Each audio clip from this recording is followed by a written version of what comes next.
решили да създадат някакъв кусур и на мъжа и казали, ами той ще се жени. Това ще е кусура, че трябва да се жени.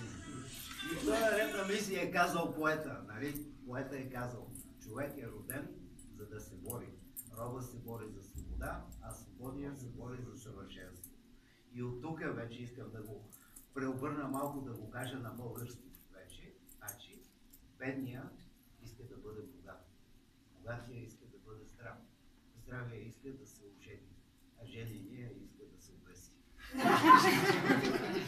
Пожелавам ви, това беше в реда на шегата, весели празници на семействата и на близките ви. Благодаря ви, че ме уважихте. На здраве!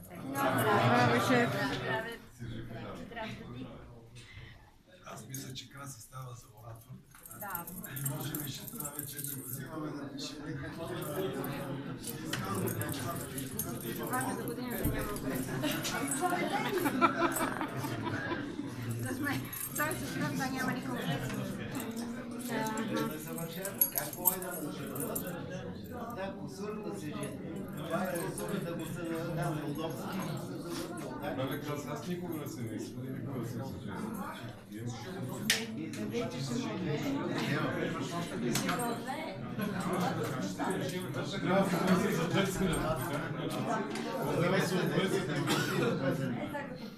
Не иска да се оженя за съответствие. Аз да мога да я правя. Все пак трябва да му искате да направим това. Жени ще в средство да ви живеете.